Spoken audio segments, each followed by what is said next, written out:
تفسیر قرآن پر مبنی پروگرام قول اللہ میر عدیل عارف کی جانب سے۔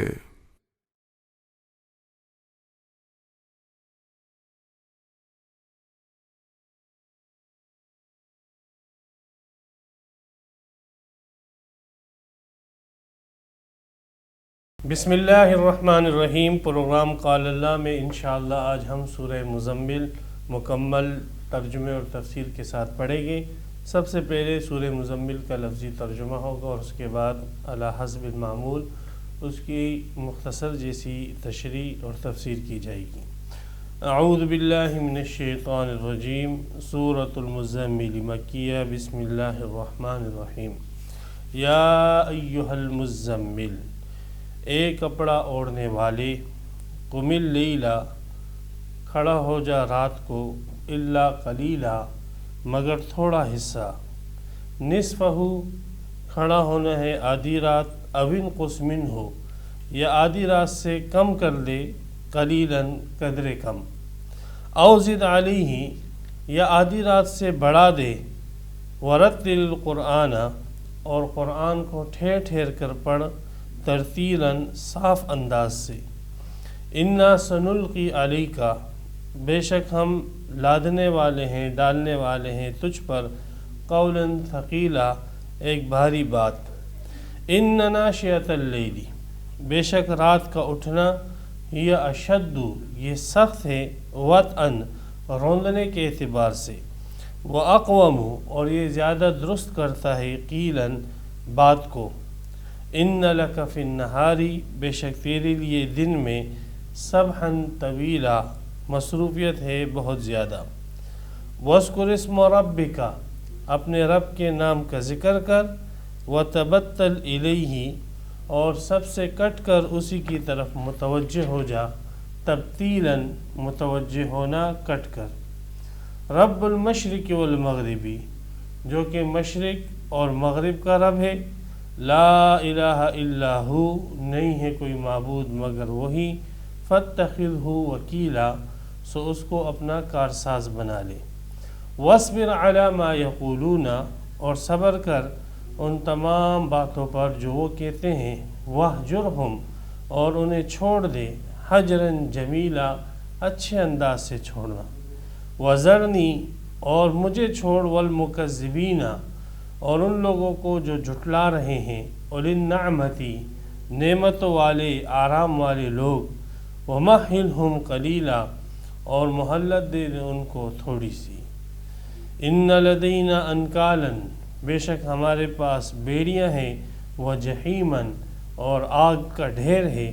وطعاما، اور ہمارے پاس ایسا کھانا ہے، ذا غصۃ، جو گلے میں اٹک جانے والا ہے، وعذابا علیما، اور دردناک عذاب ہے۔ یوم ترجف الارض،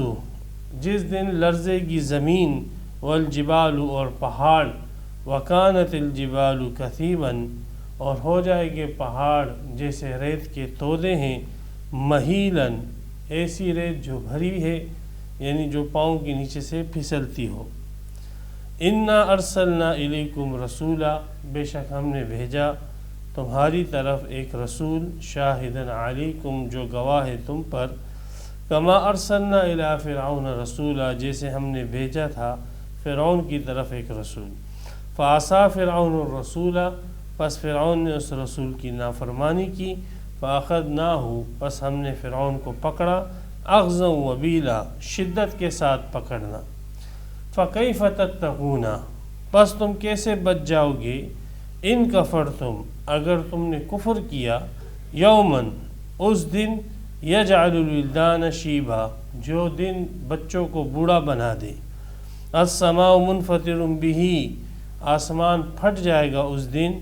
کان وعدہ مفعولا، اس کا وعدہ پورا ہونے والا ہے۔ ان ھذہ تذکرہ، بے شک یہ باتیں نصیحت کی ہے، فمن شاء اتخذ، پس جو چاہے پکڑ لے، الی ربہ، اپنے رب کی طرف، سبیلا، راستہ۔ ان ربک یعلم، بے شک تیرا رب جانتا ہے، انک تقوم ادنا، کہ تو کھڑا ہوتا ہے، قیام اللیل کرتا ہے، ادنا من ثلثی اللیل، رات کے 2/3 حصوں کے قریب، ونصفہ اور نصف اللیل آدھی رات کے قریب، وثلثہ اور تہائی رات کے قریب، وطائفۃ من الذین معک اور ایک جماعت بھی ان لوگوں میں سے جو تیرے ساتھ ہے وہ بھی قیام اللیل کرتی ہے، واللہ یقدر اللیل والنہار اور اللہ ناپتا ہے، تقدیر کرتا ہے رات اور دن کی، علم ان لن تحصوہ اللہ نے جان لیا کہ تم اس کو محفوظ نہ کر سکو گے، فتاب علیکم سو اللہ رحمت کے ساتھ متوجہ ہوا تم پر اور تمہیں معاف کیا، فقرؤوا ما تیسر من القرآن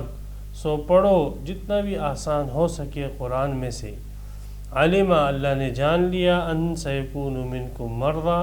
کہ ان قریب تم میں سے بعض لوگ بیمار ہوگے، وآخرون اور کچھ لوگ ایسے ہوگے یضربون فی الارض جو سفر کرے گے زمین میں، یبتغون من فضل اللہ تلاش کرے گے اللہ کا فضل یعنی روزی، وآخرون اور کچھ لوگ ایسے ہوگے یقاتلون فی سبیل اللہ جو اللہ کے راستے میں لڑائی کریں گے، فقرؤوا ما تیسر منہ سو پڑھو جو تمہیں آسان لگے قرآن سے، واقیموا الصلاۃ اور قائم رکھو نماز، وآتوا الزکوٰۃ اور ادا کرتے رہو زکوٰۃ، واقرضوا اللہ قرضا حسنا اور اللہ کو قرض دو اچھا قرض،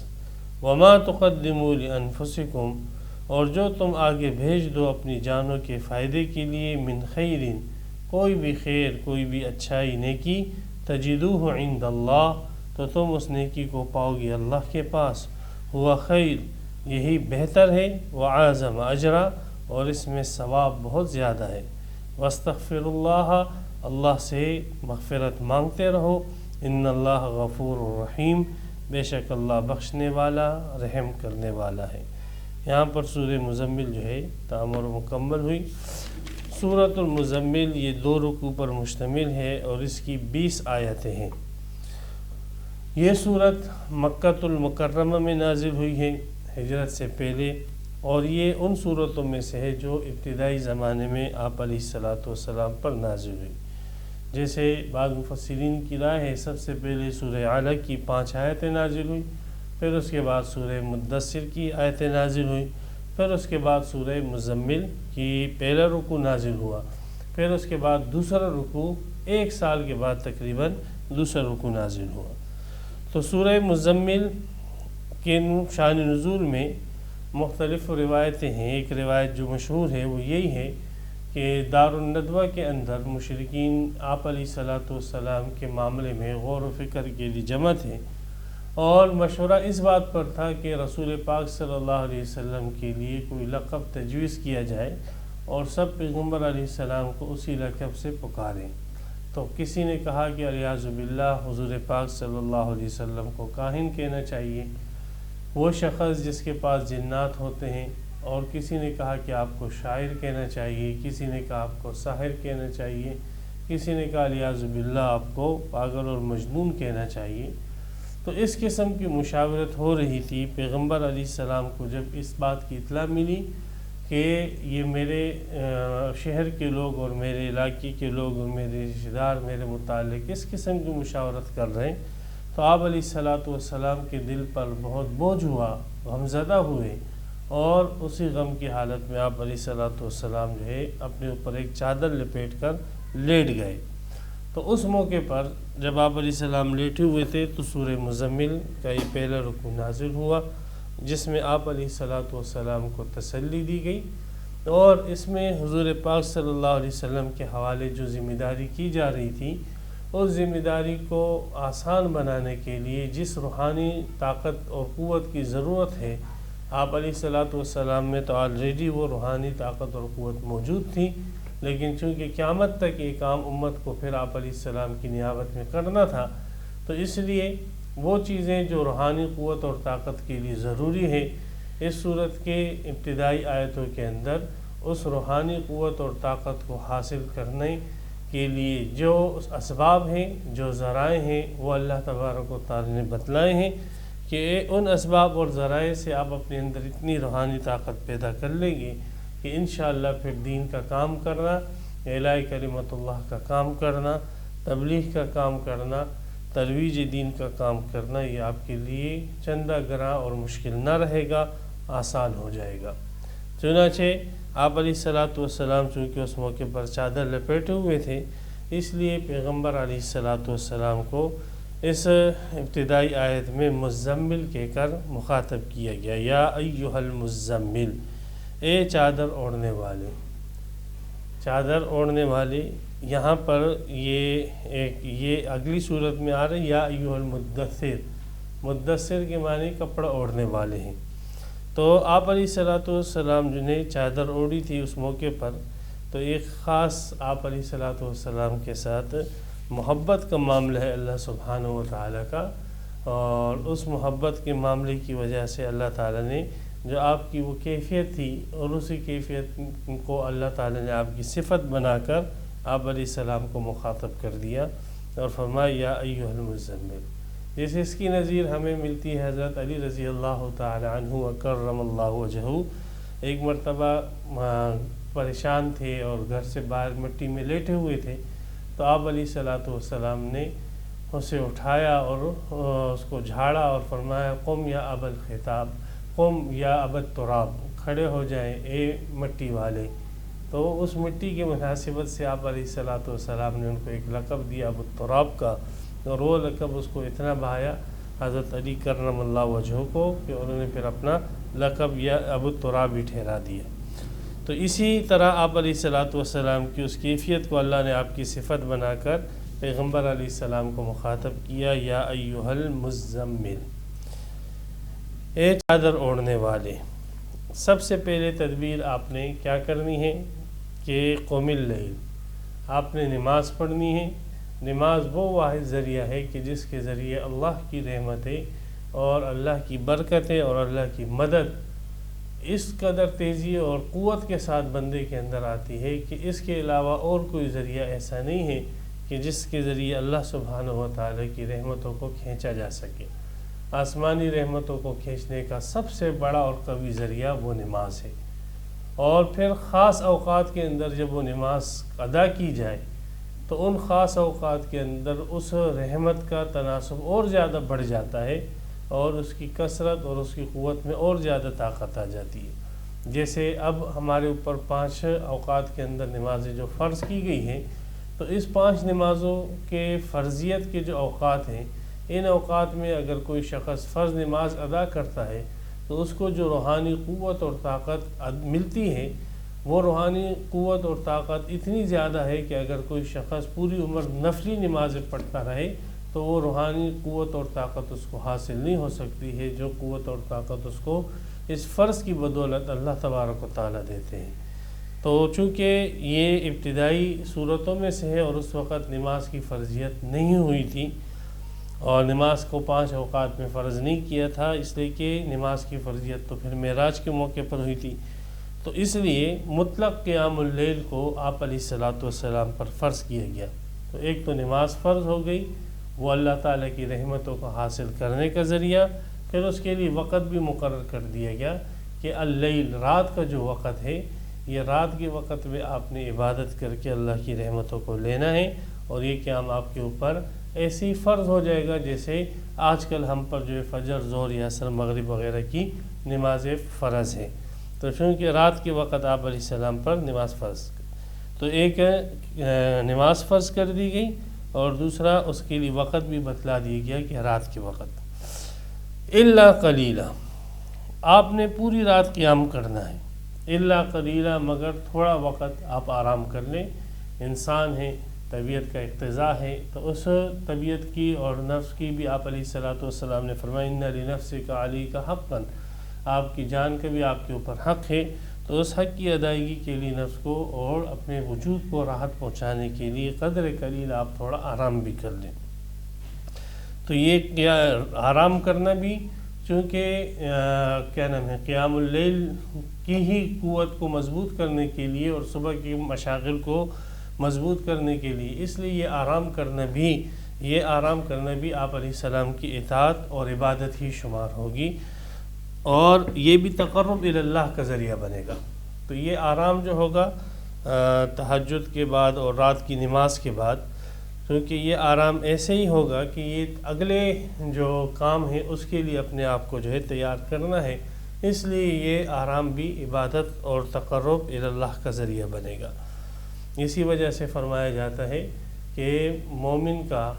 عالم کا سونا بھی جو ہے وہ عبادت ہے، اس لیے کہ اس کا وہ سونا وہ پھر آگے جو اس کی ذمہ داریاں ہیں اس کی اچھی طریقے سے ادائیگی کے لیے وہ معاون بنتی ہے، اس لیے اس کا وہ سونا بھی تقرب الی اللہ کا ذریعہ ہے۔ اور اسی وجہ سے آپ علیہ الصلوۃ والسلام کے پھر جب مدینہ میں معمولات تھے تو آپ تہجد کے بعد تھوڑی دیر آرام بھی کر لیا کرتے تھے اگر وقت ہوتا تھا۔ تو 3 حکم آ گئے کہ آپ نے نماز پڑھنی ہے، رات میں نماز پڑھنی ہے، اور تھوڑا آپ نے آرام بھی کرنا ہے۔ اب یہاں پر یہ ہے کہ نماز پڑھنی ہے، رکعتیں کتنی پڑھنی ہے؟ تو اللہ سبحانہ و تعالی نے یہاں پہ رکعتوں کو متعین نہیں فرمایا، اور بلکہ اللہ تبارک و تعالی نے وقت لمٹ بتا دی کہ آپ نے کم از کم تہائی رات اور زیادہ سے زیادہ 2/3 رات آپ نے نماز پڑھنی ہے۔ مثال کے طور پہ اگر 6 گھنٹے کی رات ہے تو کم از کم آپ نے 2 گھنٹے عبادت کرنے ہیں، اور زیادہ سے زیادہ آپ نے جو ہے وہ 4 گھنٹے یعنی 2/3 رات آپ نے عبادت کرنی ہے۔ اور اگر آپ نصف اللیل عبادت کرتے ہیں، آدھی رات یعنی 3 گھنٹے عبادت کرتے ہیں، تو یہ بھی درست ہے اور یہ بھی متوسط اور معتدل ہے۔ تو بہرحال آپ علیہ السلام کو یہ رات کے قیام میں رکعتوں کی تعدید نہیں کی گئی، اور آپ علیہ السلام کو وقت بتلا دیا گیا ہے کہ اس وقت کے اندر اتنے وقت میں آپ نے نماز پڑھنی ہے۔ اب وہ آپ 2 رکعتیں پڑھیں یا وہ آپ 100 رکعتیں پڑھیں، وہ آپ کو اختیار ہے، رکعتوں کی کوئی تعدید نہیں ہے۔ فرمایا نصفہ، آدھی رات آپ نے عبادت کرنی ہے، او انقص منہ قلیلا، یا آدھی رات سے قدرے کچھ کم کر لیں۔ آدھی رات سے قدرے کم جیسے اس صورت کے آخر میں آئے گا تہائی رات، یعنی 6 گھنٹے میں سے 3 گھنٹے کر لیں نصف لیل، یا 6 گھنٹے میں سے تہائی رات 2 گھنٹے کر لیں، او زد علیہ، یا آدھی رات پر اضافہ کر لیں۔ آدھی رات پر اضافہ اگر آپ کریں گے تو پھر 2/3 رات کا 2/3 ہو جائے گا، یعنی 6 میں سے 4 گھنٹے ہو جائے گا۔ تو یہاں پر آپ علیہ السلام کو رکعتوں کے بجائے ایک وقت دے دیا گیا کہ اتنے وقت آپ نے اپنی اس اوقات کو عبادت اور نماز کے اندر خرچ کرنا ہے، وہ مرضی آپ کی ہے کہ جتنی رکعتیں بھی آپ پڑھیں۔ تو یہاں پر حکم ہو گئے، یہ 4 حکم ہو گئے۔ ایک حکم تو یہ نماز قائم کرے، دوسرا رات کے وقت میں نماز قائم کریں، تیسرا نماز کی ادائیگی کے بعد تھوڑا آرام بھی کر لیں، اور چوتھا یہ ہے کہ اس نماز کے اوقات آپ کو تہائی، نصف اور 2/3 تک آپ کو وقت دیا جا رہا ہے۔ 5واں حکم ورتل القرآن ترتیلا، اس نماز کے اندر آپ نے قرآن کی تلاوت کرنی ہے، قرآن پڑھنا ہے آپ نے، یہ 5واں حکم ہو گیا۔ اور قرآن کا پڑھنا تو نماز کا حصہ ہے، فرض ہے نماز کے اندر،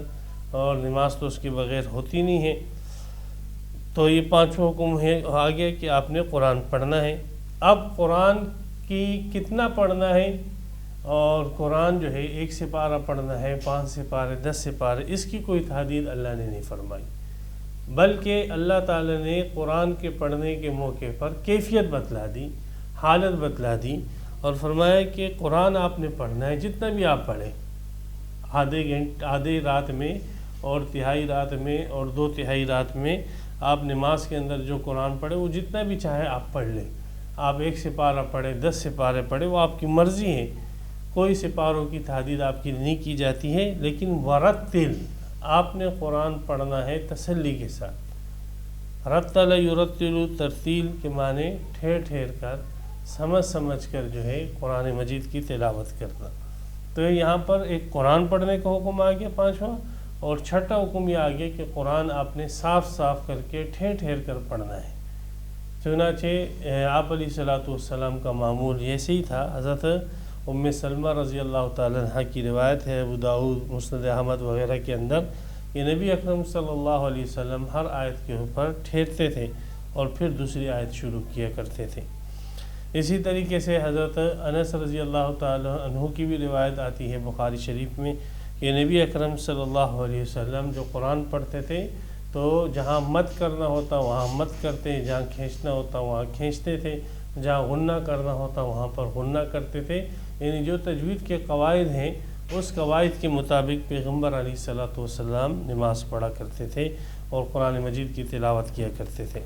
تو یہ الفاظ کے اندر ترتیب کہ الفاظ آپ نے صاف صاف کر کے ٹھہر ٹھہر کر پڑھنا ہے۔ چونکہ آپ علیہ الصلوۃ والسلام عربی دان تھے اور سمجھتے تھے، اور اللہ نے سمجھایا بھی تھا آپ علیہ السلام کو، قرآن آتا ہے، قرآن کی سمجھ تھی آپ علیہ السلام کو، تو اس لیے اس کا جو مفہوم ہے وہ مفہوم تو آپ خود بخود سمجھ رہے ہیں، آپ کو الفاظ آ رہے ہیں اور آپ نے وہ مفہوم خود بخود آپ کو ذہن میں آ رہا ہے۔ تو یہ روحانیت جو حاصل ہوگی آپ کو، یہ اس وقت جب آپ جو ہے قرآن مجید کو صاف انداز سے پڑھیں۔ بعض لوگ وظیفے لے لیتے ہیں اور لاکھوں کی تعداد میں، بھئی یہ آپ نے تسبیح کرنی ہے 1 کروڑ کی تعداد میں، یہ 10 لاکھ کی تعداد میں، یہ 1 لاکھ کی تعداد میں آپ نے وظیفہ کرنا ہے، لیکن وہ کرتے کہ اس طریقے سے الحمدللہ، تو اس طریقے سے وہ گنتی اپنی پوری کرتے ہیں، تو وہ روحانیت ان کو نہیں ملتی ہے جو روحانیت اللہ سبحانہ و تعالی نے اس لفظ کے صاف اور واضح کر کر پڑھنے میں رکھی ہوئی ہوتی ہے۔ جیسے آپ واضح کر کے کہیں سبحان اللہ، سبحان اللہ، اس میں جو روحانیت ہے اور جو اس میں نور ہے وہ یہ جادوگروں کی طرح پڑھنا اور منتر کی طرح پڑھنے کے اندر نہیں ہے۔ تو اس لیے جو بھی وظیفہ اور عمل ہو اور جو بھی اللہ کا ذکر ہو، اور خاص کر قرآن مجید، تو اس کو ٹھہر ٹھہر کر صاف انداز سے پڑھیں گے، تب آپ کو اس کی روحانیت اور نورانیت حاصل ہوگی۔ یہ 5-6 احکامات اللہ سبحانہ و تعالی نے آپ کو دے دیے کہ آپ نماز پڑھیں، رات کے وقت پڑھیں، تھوڑی دیر آرام کریں، اور وقت جو ہے آپ کے لیے آدھی رات، تہائی رات یا 2/3 رات ہے، اور آپ اس میں قرآن کی تلاوت کریں اور قرآن مجید آپ تحمل کے ساتھ ٹھہر ٹھہر کر صاف انداز سے پڑھیں۔ یہ جتنے احکامات آپ کو دیے جا رہے ہیں، یہ اس لیے انا سنلقی علیک قولا ثقیلا، کہ ہم آپ کے اوپر ڈالنے والے ہیں۔ القا یلقی، القاء کے معنی ڈال دینا، ہم آپ کے اوپر ایک بھاری ذمہ داری ڈالنے والے ہیں، اور بھاری ذمہ داری، بھاری قول کیا ہے؟ وہ قرآن مجید ہے، جو بھاری قول ہے، بھاری ذمہ داری ہے، یا قول ثقیل مطلب وہ ذمہ داری ہے جو نبوت کی ذمہ داری آپ علیہ الصلوۃ والسلام کے حوالے کی گئی،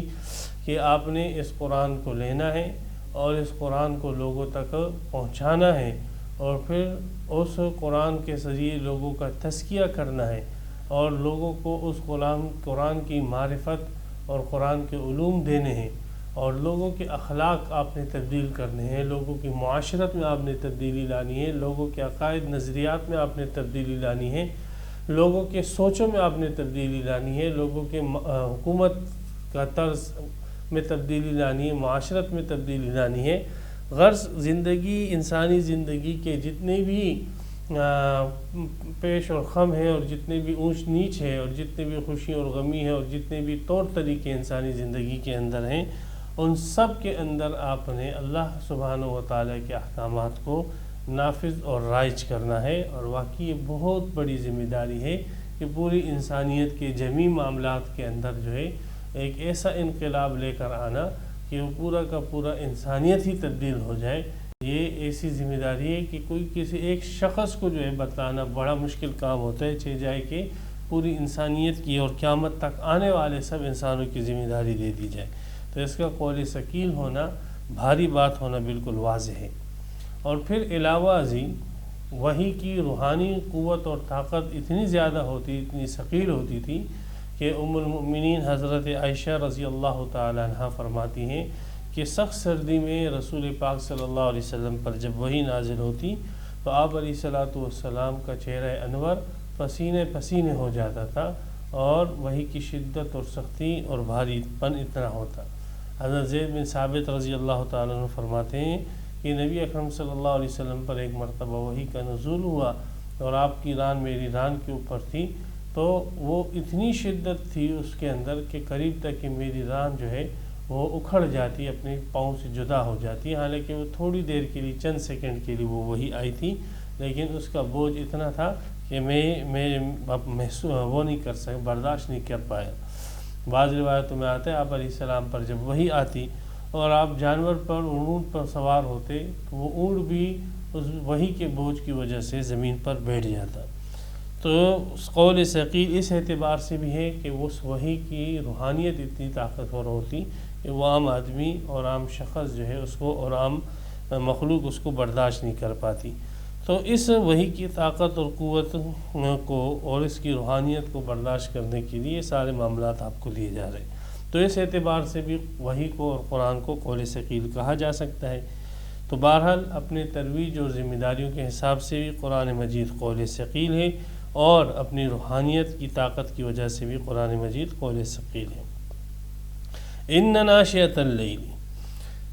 ایک فائدہ تو یہ ہوا اس کا کہ جب آپ رات کو قیام کرو گے اور ان تمام امور کے ساتھ جو آپ کو بتلائے گئے ہیں تو آپ کے لیے وہ ذمہ داری اٹھانا جو ہے وہ آسان ہو جائے گی۔ اور ان ناشئۃ اللیل، بے شک رات کا جو اٹھنا ہے یہ اشد وقتا، اس کا دوسرا فائدہ یہ ہوگا کہ یہ نفس کشی کے لیے زیادہ مفید اور فائدہ مند ہے۔ اس سے نفس جو ہے وہ فی الفور مارا جاتا ہے۔ نفس جو ہے اس سے مارا جاتا ہے۔ یہ اشد وطن، اشد یہ اس میں تفضیل کا صیغہ ہے اور وطن کے معنی روندنے کے، تو یہ اس کو نفس کشی کے اندر بڑا دخل ہے۔ رات کا قیام ان چیزوں کے ساتھ جو ذکر ہو چکی ہیں، اگر آپ رات کا قیام ان چیزوں کے ساتھ کریں گے تو آپ کے اوپر کبھی بھی آپ کا نفس غالب نہیں آئے گا اور آپ کا نفس ہمیشہ آپ کے قدموں کے نیچے رہے گا، اور یہ بڑی بات ہے۔ مقصدی زندگی کا اللہ تعالیٰ نے قرآن مجید میں یہ بتلایا ہے، قد افلح من تزکا،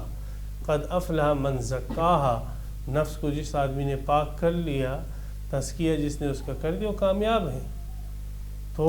یہاں پر اللہ تعالیٰ نے بتلا دیا کہ قیام اللیل، رات کا قیام، یہ ایک ایسی عبادت ہے ان شرائط کے ساتھ جو ذکر کی گئی ہے کہ اس کے ذریعے نفس جو ہے، انسان کا جو نفس ہے وہ اس کے پاؤں کے نیچے آ جاتا ہے۔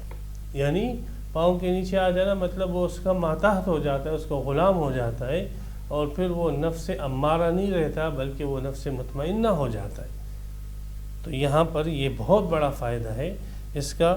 اور جو شخص یہ چاہتا ہے کہ میں اپنے نفس کا تزکیہ کروں، اپنے نفس کو پاک کروں، صاف کروں اور اپنے نفس کا غلام نہ بنوں، تو اس کو چاہیے کہ قیام اللیل کو اپنی زندگی کا ایک حصہ بنا لے۔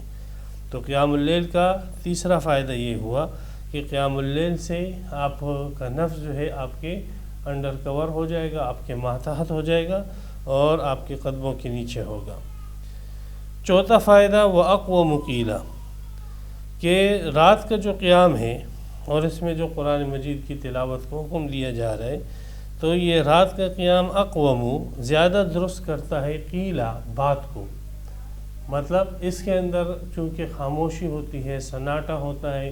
اور کسی قسم کی آوازیں وغیرہ یہ چیزیں نہیں ہوتی ہے، سکون ہوتا ہے، تو اس وقت انسان جو بھی مناجات کرتا ہے وہ بالکل حضور قلبی کے ساتھ کرتا ہے، استحضار کے ساتھ کرتا ہے، اور یہ انسان کے ذکر کو اور اس کی تلاوت کو بالکل درست کرنے والی چیز ہے۔ اس لیے رات کا قیام جو ہے اقوام مقیلا، بات کو بہت اچھا اور بہت درست کر دینے والا ہے، نفس کو بھی رون دیتا ہے، اور آپ کی وہ جو مناجات اور دعائیں ہیں تو ان دعاؤں کو بھی بہت اچھے انداز سے درست کر دینے والی چیز ہے۔ تو رات کا قیام اگر آپ کرو گے تو آپ کا نفس آپ کے ماتحت ہو جائے گا۔ رات کا قیام اگر آپ کرو گے تو اقوام مقیلا، آپ کی وہ مناجات اور باتیں اور وہ جو اللہ تبارک و تعالیٰ کے ساتھ آپ کچھ کہنا چاہتے ہو اور اس سے کچھ لینا چاہتے ہو، اپنے غم اس کے سامنے رکھنا چاہتے ہو، تو یہ ایسا موقع ہوتا ہے کہ اس میں آپ کی بات جو ہے بالکل سیدھی اور صحیح ہو جاتی ہے۔ تو آپ رات کی قیام کو کبھی نہ چھوڑیں۔ اور تیسرا فائدہ جیسے بتا دیا کہ آپ کے لیے رات کا قیام اس لیے بھی ضروری کہ آپ کے لیے بھاری بات جو ہے وہ آسان ہو جاتی ہے۔ جیسے حضرت فاطمہ رضی اللہ تعالیٰ عنہ جو گھر کا سارا کام کرتی تھی، تو نبی اکرم صلی اللہ علیہ وسلم نے ان کو یہی وظیفہ دیا کہ جب آپ رات کو سونے کے لیے بستر پہ آئے، ابو داؤد شریف میں حدیث ہے، تو 33 مرتبہ سبحان اللہ، 33 مرتبہ الحمدللہ اور 34 مرتبہ اللہ اکبر کہہ دیا کریں، سونے سے پہلے، تو یہ ہوگا کہ اگلے دن کے جو کام ہوں گے اس کام کے کرنے میں آپ کو اللہ تعالیٰ ایک روحانی طاقت اور قوت دے دے گا، جس میں آپ کسی ملازم اور نوکر کی بھی پھر آپ کو کوئی حاجت اور ضرورت باقی نہیں رہے گی۔ تو یہ رات کا آپ نے قیام کرنا ہے، اس کے یہ فائدے ہیں روحانی طور پر۔ ان لک فی النہار سبحا طویلا، یہ تو آپ کی رات کا مشاغل ہے، آپ دائی ہو اور دائی کے اندر یہ اوصاف ہو۔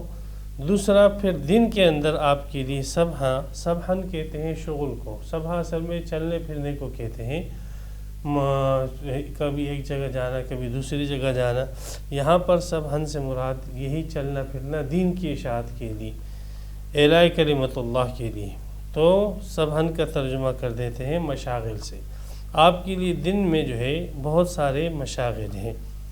تو ترویج دین کے لیے آپ علیہ السلام کے مشاغل کوئی کم نہیں تھے۔ آپ علیہ السلام داعی تھے، آپ علیہ السلام مبلغ تھے، آپ واعظ تھے، آپ پیر تھے، تزکیہ نفس کرتے تھے، آپ قاضی تھے، آپ حکمران تھے،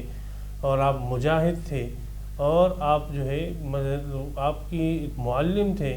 آپ علیہ السلام کی پھر گھر کی ذمہ داری تھی، دنیا کی ذمہ داریاں تھیں۔ آپ علیہ السلام امام تھے، آپ علیہ السلام کی جو ذمہ داریاں تھیں ہر حیثیت سے، تو بہت طویل جو ہے آپ کے کام ہیں اور بہت لمبے آپ کے مشاغل ہیں دن کے اندر۔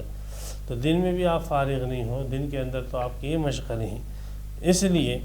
رات میں آپ نے یہ چیزیں حاصل کرنی ہے تاکہ دن کے مشاغل آپ کے لیے بھی آسان ہو جائے۔ وَاذْكُرِ اسْمَ رَبِّكَ، اور خاص کر یہاں پر یہ ہے کہ دن کو ٹھیک ہے آپ نے ان مشغلے رکھنے ہیں، لیکن اپنے رب کے نام کا ذکر کریں۔ اپنے رب کے نام کوئی بھی اللہ کے مقدس نام ہے، وَلِلَّهِ الْأَسْمَاءُ الْحُسْنَى فَادْعُوهُ بِهَا، اللہ کے اچھے اچھے نام ہیں، اچھے ناموں کے ساتھ تم اللہ کو پکارو۔ اللہ ہے، رحمان ہے، رحیم ہے، مالک ہے، قدوس ہے، بہت سارے نام ہیں، جیسے حدیث میں تو 99 نام آئے ہیں، اس کے علاوہ اور بھی بہت سارے نام ہیں۔ تو ان ناموں کے اندر آپ کسی بھی نام کو لے کر اللہ کا ذکر کریں، آپ کلمہ پڑھیں لا الہ الا اللہ محمد رسول اللہ، اس کا ذکر کریں، سبحان اللہ الحمدللہ کے ساتھ ذکر کریں، یا صرف اللہ اللہ اس نام کا آپ ذکر کریں، اس کو اپنا ایک وظیفہ بنا لیں۔ دن کے کاموں کے اندر جب آپ اور سارے مشاغل کر رہے ہو تو اس میں اللہ کے نام کا ذکر اپنے مشاغل کے اندر بنا لیں، اور اللہ کے نام کو یاد رکھنے کے لیے اپنے ساتھ ایک تسبیح رکھ لیں۔ آپ علیہ السلام فرمائے نعم المذکر الصبحۃ، بہترین یاد دلانے والی چیز تسبیح ہے۔ تسبیح جب آپ کے ہاتھ میں ہوگی تو آپ کو یاد آ جائے گا کہ یار مجھے اللہ کا ذکر کرنا ہے۔ تو یہ آپ نے اپنے زندگی کا دن کے اوقات کے اندر یہ حصہ بنانا ہے کہ اللہ کے کسی بھی نام کو جو ہے آپ لے کر اس کا ذکر کریں، اور بہتر تو یہی ہے کہ کسی شیخ سے اور کسی نیک بندے سے وہ ذکر رہ کر اس کو آپ جاری کر دیں، تو اس کے اثرات اور برکات پھر اور مزید بڑھ جاتے ہیں۔ تو دن میں آپ نے اللہ کے نام کا ذکر کرنا ہے۔ وَتَبَتَّلْ إِلَيْهِ تَبْتِيلًا، ایک ذکر ہے بطور وظیفے کے جو چلتے پھرتے آپ کرتے رہیں، ٹھیک ہے وہ آپ کر رہے ہیں، اچھی بات ہے۔ دوسرا وَتَبَتَّلْ إِلَيْهِ تَبْتِيلًا، آپ جو ہے اللہ سبحانہ و تعالی کی طرف کٹ جائیں، تبتیلا بالکلیہ کٹ جائیں، اللہ تبارک و تعالی ہی سے اپنی ساری مرادیں اور ساری حاجتیں اور ساری امیدیں صرف اللہ ہی کے ساتھ وابستہ رکھیں، اور مخلوق سے کسی بھی قسم کی کوئی امید اور کوئی آرزو اور کوئی جو ہے تمنا باقی نہ رکھیں۔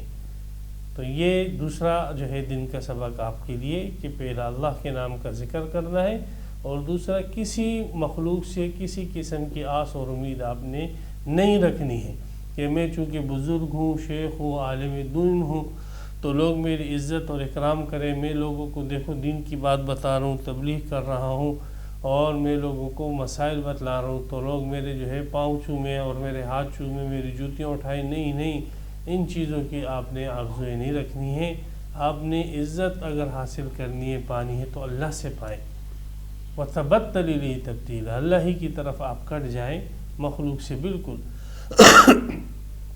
مخلوق سے وہ تعلق قائم کرے جو اللہ نے آپ کو بتلایا، ان کو فائدہ پہنچائے، دین کا فائدہ آپ پہنچا سکتے پہنچائے، دنیا کا فائدہ آپ پہنچا سکتے ان کو پہنچائے، لیکن ان سے کوئی چیز کسی چیز کی توقع اور امید نہ رکھے کہ یہ مجھے مال دے گی، مجھے دولت دے گی، یا مجھے عزت دے گی، یا کوئی منصب دے گی وغیرہ۔ یہ اس قسم کی آرزویں اگر آپ نے رکھنی ہے تو صرف اور صرف ایک اللہ سے رکھیں، وہی عزتوں کا مالک ہے، وہی مال اور دولت کا مالک ہے، اس سے مانگے، مال چاہیے، کوٹیاں چاہیے، مانگے اللہ سے مانگے، گاڑیاں چاہیے اللہ سے مانگے، ربنا آتنا فی الدنیا حسنہ، نبی اکرم صلی اللہ علیہ وسلم نے وہ دعا نہیں بتلائی کہ آپ علیہ السلام کی جو مسنون دعاؤں میں سے ایک دعا یہ ہے اللہم اجعل اوسع رزقک علی عند کبر سنی انقطاع عمری، اے اللہ میری جو آخری عمر ہو اور جب میری دنیا سے جانے کا وقت قریب ہونے لگے تو میرے رزق کے اندر وسعت فرما دے۔ تو مال مانگے، کس نے کہا آپ کو؟ اللہ سے آپ یہ نہیں مانگ سکتے، مانگے کوٹیاں مانگے اللہ سے، جائیداد پکڑنا اور اس کو اس کی پوری فوج اور جماعت سمیت ہم نے غرقاب کر دیا۔ فَكَيْفَ تَتَّقُونَ، دنیا میں بھی اس عذاب کے آنے کا ہر وقت اندیشہ ہے، لیکن قیامت کے دن تو پھر فَكَيْفَ تَتَّقُونَ، تم کیسے بچ پاؤ گے؟ ان کفرتم، اگر تمہاری کفر کی ہی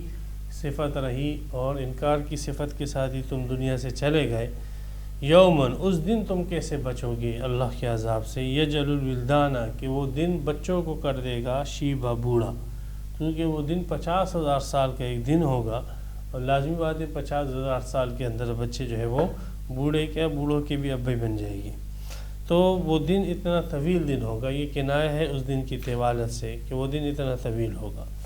السماء منفطر بہ، اس دن جو ہے زمین تو کانپے گی، لرزے گی، اور آسمان کیا نام، پہاڑ بھی ریزہ ریزہ ہو جائے گی، آسمان بھی پھٹ جائے گا اس دن۔ اور کان وعد مفعولا، یہ اللہ کا وعدہ ہے جو پورا ہونا ہے، اس کو یہ کوئی گپ شپ کہانی کی کتاب نہیں ہے، یہ لیلا مجنوں کی باتیں نہیں ہیں، قصے کہانیاں نہیں ہیں، یہ اللہ کا وعدہ ہے۔ ان ھذہ تذکرہ، یہ جتنی باتیں ہوئی ہے سب میں نصیحت ہے انسانیت کے لیے، خیر خواہی ہے آپ کے لیے۔ فمن شاء اتخذ الی ربہ سبیلا، اب انسانوں میں جو چاہے اپنے رب کی طرف پہنچنے کا راستہ اختیار کرے، اور وہ راستہ ہی قرآن ہے، اس قرآن کے ذریعے سے آپ اپنے رب تک پہنچ پاؤ گے۔ اب یہ پہلا رکوع یہاں پر مکمل ہوا، اور یہ دوسرا رکوع حضرت عائشہ رضی اللہ تعالیٰ عنہ فرماتی، بخاری شریف میں حدیث ہے کہ تقریباً 1 سال کے بعد جو ہے یہ نازل ہوا۔ بعض روایتوں میں 8 مہینے، بعض میں 15 مہینے کا ذکر ہے، لیکن مشہور روایت 1 سال کی ہے۔ تو صحابہ کرام جو تھے وہ دن کے اندر کام کاج بھی کیا کرتے تھے، مزدور تھے، کھیتی باڑی اور یہ دیگر جو ہے کیا نام مزدوریاں کیا کرتے تھے، پورا دن آرام کا وقت نہیں ملتا تھا، پھر ترویج دین کے لیے بھی کوششیں کر رہے ہیں، اور پھر ان کے اوپر رات کی جو نماز تھی یہ فرض کر دی گئی، اور وہ بھی آدھی رات نماز، پھر آدھی رات سے تہائی نماز جو ہے وہ فرض، صحیح کہ نہیں؟ تو اب صحابہ کرام پر جو ہے مشقت تو لازماً آئی، بڑی مشقت کی بات ہے، یہ اکثر حصہ جو ہے رات کا بغیر آرام کے گزرے، اور صبح کے وقت جو ہے اپنی اور مصروفیتیں بھی ہیں، اور پھر اس کے علاوہ اور ذمہ داریاں بھی دن کی دی گئی ہیں، تو اس لیے اللہ سبحانہ و تعالیٰ نے رات کے قیام میں تخفیف فرما دی، اور فرمائے کہ یہ رات کا قیام اللہ تبارک و تعالیٰ نے تم پر رحمت کے ساتھ توجہ کی ہے، اور یہ رات کا قیام تم سے معاف فرما دیا ہے۔ اب اگر رات کا قیام تم کرتے ہو تو یہ میرا وعدہ ہے، یہ روحانی طاقت ہے تمہیں دوں گا، لیکن اب رات کا قیام تم پر فرض نہیں ہے، اب یہ سنت اور مستحب کے درجے کی چیز ہے، اگر کرتے ہو تو یہ برکات آپ کو ملے گی، اگر نہیں کرتے ہو تو آپ کی مرضی ہے۔ تو فرمایا ان ربک یعلم، بے شک تیرا رب جانتا ہے، انک تقوم، کہ تو قیام کرتا ہے، تو نے اس حکم کو بالکل پورا کیا، جیسے اللہ نے کہا ویسے ہی پورا کیا۔ ادنا من ثلثی اللیل، رات کے 2/3 کے قریب تو قیام کرتا ہے، ونصفہ، اور نصف کے قریب تو قیام کرتا ہے، وثلثہ، اور 1/3 کے قریب تو قیام کرتا ہے۔ تو نے اللہ کے اس حکم کو پورا کیا، تو نے بالکل۔ وطائفۃ من الذین معک، اور تیرے ساتھ جو جماعت ہے صحابہ کرام کی، صحابیات کی، انہوں نے بھی اس حکم کو بالکل جیسے اللہ نے فرمایا ویسے ہی پورا کیا ہے۔ لیکن اللہ تعالیٰ جو ہے اب اس حکم میں تخفیف لا رہے ہیں، اس کی وجہ یہ ہے کہ اب دین کے اندر اور بہت سارے لوگ داخل ہوں گے، اور جن کی ہمتیں آپ کی طرح نہیں ہیں، جو کمزور ہیں، اور جن کے مشاغل دنیاوی بہت زیادہ ہوگی، اور اسی طریقے سے آگے آپ کے علاوہ آپ کے حوالے اور بہت سارے کام کیے جا رہے ہیں، جیسے جہاد فی سبیل اللہ کا کام ہے وہ بھی آپ کے حوالے کیا جا رہا ہے، تو اس لیے رات کی قیام کے حکم کے اندر جو ہے تخفیف کی جا رہی ہے۔ فرمایا یہ آپ نے بالکل من الذین، یہاں تک تو بتلا دیا کہ آپ نے ڈیوٹی بالکل اچھے انداز سے پوری کی اور صحابہ کرام نے بھی۔ واللہ یقدر اللیل والنہار، اللہ ناپتا ہے رات اور دن کو، یعنی اللہ نے بالکل ناپا کہ واقعی آپ لوگوں نے آدھی رات کی، آپ نے تہائی کی، آپ نے 2/3 کی، یہ سارے اندازے اللہ کے پاس ہیں کہ کس نے کتنا کیا، اور دن کے وقت جو ذمہ داری لگائی تھی وہ کتنی کی۔ تو اللہ راتوں کا بھی ناپنے والا ہے اور دن کا بھی۔ علم ان لن تحصوا، اللہ نے جان لیا کہ تم اس کو اب محفوظ نہ کر پاؤ گے، یعنی اس احصا یحصی کے اپنے معنی شمار کرنا، لیکن یہاں پر تم اس کو شمار نہ کر پاؤ گے، مطلب یہ ہے کہ یہ حکم جو ہے تم سے پھر آگے مستقبل میں نہ ہو پائے گا۔ کیوں نہیں ہو پائے گا؟ اس کی اللہ تبارک و تعالیٰ کو علم تھا کہ آگے مصروفیتیں زیادہ ہونے والی ان کی، تو اس مصروفیتوں کی وجہ سے اللہ نے فرمایا فتاب علیکم، اللہ تعالیٰ نے رحمت کے ساتھ تم پر متوجہ ہوئے۔ تاب یتوب توبتاً کے معنی رجوع کرنے، لوٹنے کے ہیں، تو جب یہ بندے کی صفت آئے تو اس کا مطلب یہ ہوتا ہے کہ بندے نے گناہ سے رجوع کیا اور اللہ کی رضامندی کی طرف، اور جب یہ اللہ کی صفت بن کر آئے جیسے یہاں پر ہے، تو مطلب یہ کہ اللہ نے جو حکم دیا تھا اس حکم سے رجوع کر کے اب اللہ دوسرا حکم دے رہے ہیں، یا اللہ تعالیٰ نے عذاب جو تھا اللہ تعالیٰ نے اپنی ناراضگی سے رجوع کر کے رضامندی کی طرف آ رہے ہیں، اس قسم کا معنی پھر کیا جائے گا مناسب جو ہو۔ تو یہاں پر فتاب علیکم، اللہ تعالیٰ تم پر رحمت کے ساتھ متوجہ ہوئے ہیں، اللہ تعالیٰ نے تمہیں معاف فرمایا۔ فقرؤوا ما تیسر من القرآن، اب آپ قرآن پڑھیں جتنا بھی آپ کو آسان ہو، جتنا بھی سہولت سے آپ پڑھ سکیں پڑھیں۔ اب اس میں نصف اللیل، ثلث اللیل، تہائی رات وغیرہ اس کی قید نہیں رہی۔ اگر آپ 2 رکعت نماز بھی پڑھتے ہو تو وہ بھی آپ کے لیے بس قابل قبول ہے۔ آپ الم تر کیف، سورہ کوثر، والعصر، اس قسم کی صورت اس میں پڑھ لیں، قرآن پڑھ لیں، جتنا بھی آپ کو آسان ہے بس پڑھ لیں اس میں، اور یہ فرضیت بھی باقی نہیں رہی، مستحب ہو گیا یہ، اور قرآن میں بھی آسانی ہوگی۔ علم ان سیکون منکم مرضی، اللہ نے جان لیا کہ ان قریب تم میں امت بڑھنے والی ہے، بعض لوگ تم میں بیمار ہوگے، اگر یہ فرض رہا تو چونکہ نماز پھر فرض نماز ساقط نہیں ہوتی ہے کسی بھی حالت میں، تو ان کو پھر یہ حکم پورا کرنا مشکل ہوگا۔ وآخرون یضربون فی الارض، اور کچھ لوگ تم میں سے ایسے ہوگے جو زمین میں سفر کرے گی، یبتغون من فضل اللہ، کاروبار کے سلسلے میں۔ اب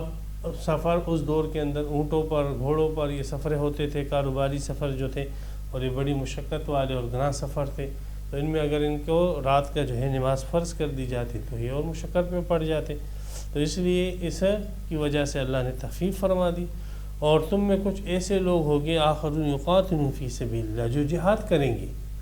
آگے پھر جہاد کا حکم آنے والا ہے، اللہ کے راستے میں لڑیں گے، پورا دن انہوں نے لڑائی کی اور زخموں سے اور تھکن سے چور چور ہو جائے، اور پھر رات کو ہم حکم دے دیں کہ بھئی آپ نے آدھی رات عبادت بھی کرنی ہے یا 2/3 عبادت آپ نے کرنی ہے، آرام آپ نے نہیں کرنا ہے، تو یہ ان کے اوپر بڑا جو ہے یہ مشقت کے اندر پڑ جاتے ہیں۔ تو اب اللہ تبارک و تعالیٰ مقرر فرما رہے فقرؤوا ما تیسر منہ، لیکن قرآن آپ نے چھوڑنا نہیں ہے۔ اب حکم تو وہ فرضیت کا ختم ہو چکا ہے، لیکن استحباب کا حکم باقی ہے۔ فقرؤوا استحباب کے لیے، ما تیسر منہ، جتنا بھی آسانی ہو سکے قرآن آپ پڑھتے رہیں، قرآن کے ساتھ اپنا تعلق ختم نہ کریں، قرآن پڑھتے رہیں۔ واقیموا الصلاۃ، اور نماز کو قائم رکھیں، جتنے بھی نمازوں کا حکم آتا جائے گا وہ اتنی نمازیں آپ قائم کرتے رہیں۔ ابھی جیسے یہ نماز فرض تھی، پھر اس کی فرضیت کیا ہے، ختم کر دی گئی، اب جو نماز کے جو بھی حکم آئے تو آپ نے وہ نماز قائم کرنی ہے۔ وآتوا الزکوٰۃ، اور زکوٰۃ ادا کرتے رہیں۔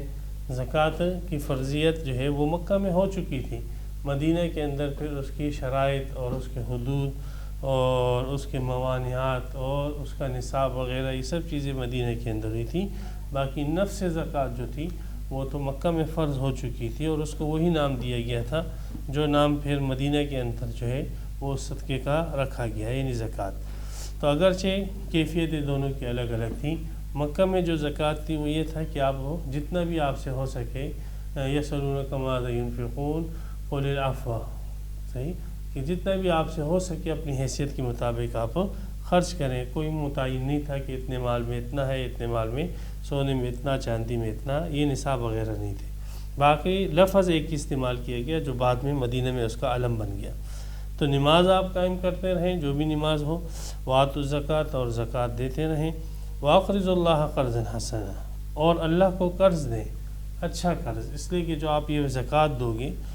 تو یہ زکوٰۃ تو آپ کسی اشخاص کو دے دو گے، یتیم کو، مسکین کو اور محتاج کو، یہ آپ نے دے دیے، یہ تو ہو گیا، چلو ٹھیک ہے، یہ بھی اللہ تعالیٰ نے اپنے ذمہ لیے، لیکن خاص کر اعلاء کلمت اللہ کے لیے جو آپ مال لگاؤ گے، یہ آپ نے اللہ کو قرض دے دیا، اللہ کے دین کو قرض دے دیا، اور یہ قرض حسن ہے، اللہ تعالیٰ اس کو کئی گنا بڑھا کر آپ کو لوٹائے گا۔ تو یہاں پر اپنے جو ہے زکوٰۃ غریب، فقیر، مسکین اشخاص کو بھی دینی ہے، اور ترویج دین میں بھی اپنا مال آپ نے لگانا ہے۔ وما تقدموا لانفسکم من خیر، اور جو بھی تم نیکی کرو، نیکی کہاں تک گنوائی جائے، نیکی کے تو ابواب جو ہے سینکڑوں، کروڑوں، لاکھوں ابواب ہیں، تو اس لیے اللہ تعالیٰ نے ایک قاعدہ بتلا دیا کہ جو بھی تم اپنے نفس کے فائدے کے لیے کوئی بھی خیر، کوئی بھی نیکی تم آگے بھیجو گے، چھوٹی سی نیکی کیوں نہ ہو، تجدوہ عند اللہ، اسے اللہ کے پاس پاؤ گے۔ فمن یعمل مثقال ذرۃ خیرا یرہ، ذرہ برابر بھی اگر آپ نے اچھائی کی ہے تو اللہ کے پاس پا لو گے، ہوا خیر،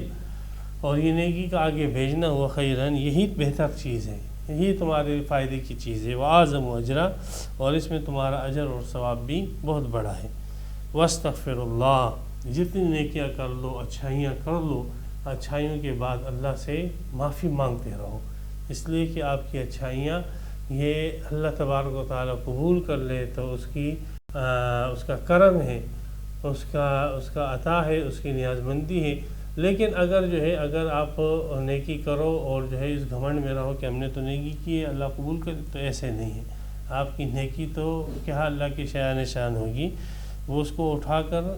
تمہارے منہ پہ نہ مار دیا جائے، بس اسی اندیشے سے رہو کہ یا اللہ ہم نے آپ کی عبادت کی ہے لیکن ہم سے آپ کی عبادت نہ ہو پائی۔ اسی وجہ سے نبی اکرم صلی اللہ علیہ وسلم جب نماز پڑھ لیتے تو 3 مرتبہ استغفر اللہ، استغفر اللہ، استغفر اللہ یہ کہا کرتے تھے۔ حالانکہ عبادت کی ہے اللہ تعالیٰ کی جو ہے، لیکن اس کے باوجود آپ علیہ الصلوۃ والسلام استغفار کرتے تھے کہ ہماری نیکیاں بھی اس قسم کی نہیں ہیں کہ وہ اللہ کے شایان شان ہو۔ آپ علیہ السلام عبادت کرتے تو پھر فرماتے